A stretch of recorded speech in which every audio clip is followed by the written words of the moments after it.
NDA கூட்டணிக்குள் கூடுதல் கட்சிகளை சேர்ப்பது தொடர்பாக இபிஎஸ் பியூஷ் கோயல் பேச்சுவார்த்தை என தகவல் கிடைத்திருக்கிறது. தொடர்ந்து அரசியல் விமர்சகர் பொங்கலூர் மணிகண்டன் இணைப்பில் இருக்கிறார். அவரிடம் பேசலாம். வணக்கம் சார், இணைப்பில் வந்தமைக்கு மிக்க நன்றி. என்டிஏ கூட்டணிக்குள் கூடுதல் கட்சிகளை சேர்க்க முயற்சி என்ற தகவலும் கிடைத்திருக்கிறது. தற்பொழுது பியூஷ் கோயல் எடப்பாடி பழனிசாமியை சந்தித்து பேச்சுவார்த்தையில் ஈடுபட்டிருக்கிறார். இது எந்த அளவுக்கான தொகுதிகளை பங்கீடு குறித்தான எத்தனை தொகுதிகள் பாஜக கேட்கவிருக்கும், அதை எந்த அளவுக்கு எதிர்பார்க்கலாம்?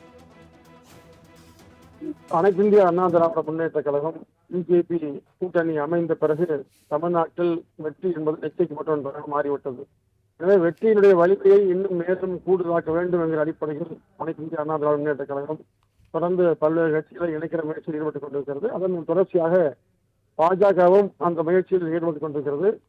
பாஜக மேலிட பொறுப்பாளராக வந்திருக்கின்ற மரியாதைக்குரிய மாண்புமிகு அமைச்சர் பியூஷ் கோயல் அவர்கள் கடந்த 2021 தேர்தலில் முன்னின்று இந்த பணிகளை மேற்கொண்டவர். வருகின்ற காலங்களில் இந்த கூட்டணி வலிமை பெற வேண்டும், அதன் மூலம் திமுக 2026 மொத்தமாக வீழ்த்தப்பட வேண்டும் என்று பாரதிய ஜனதா கட்சி விரும்புகிறது. தேசிய ஜனநாயக கூட்டணி எல்லா கட்சியும் விரும்புகிறது. எனவே அடிப்படையில் பேசிக்கொண்டிருக்கிறார்கள். இன்னொன்று, இந்தியா முழுவதும் இன்றைக்கு பல மாநிலங்களை பாரதிய ஜனதா கட்சி இன்றைக்கு மிகப்பெரிய வெற்றி பெற்றிருக்கிறது. குறிப்பாக திரு அமித்ஷா அவர்கள் எடுத்த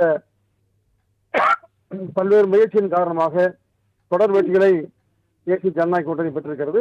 கடந்த ஓரிரு வாரங்களுக்கு முன்பு நடந்த பீகார் இடைத்தேர்தலில் திரு அமித்ஷா வியூகம் மிகப்பெரிய வெற்றி பெற்றது. அதே போல 2026 அந்த வெற்றியை பெற வேண்டும் என்று விரும்புகிறது.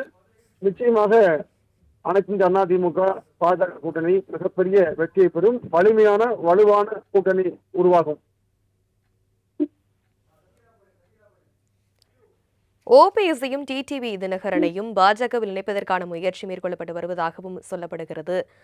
அது குறித்து அதாவது திராவிட முன்னேற்ற கழகம் 26 வீழ்த்தப்பட வேண்டும் என்று யாரெல்லாம் ஒத்தகத்தோடு விரும்புகிறார்களோ, குறிப்பாக அதிமுக பொதுச் செயலாளர் மாண்புமிகு எடப்பாடி அவர்களை முதலமைச்சராக ஏற்றுக்கொண்டு யாரெல்லாம் கூட்டணிக்கு தயாரோ அவர்கள் நிச்சயமாக சேர்ப்பார்கள். அதனால நீங்க அவர்கள் இல்லை, எல்லோருமே அதாவது ஒரே நோக்கம், திமுக வீழ்த்துவது, இரண்டாவது எடப்பாடியார் முதலமைச்சர். இந்த இரட்டை கருத்தின் அடிப்படையில் யார் வேண்டுமானாலும் இணையலாம்.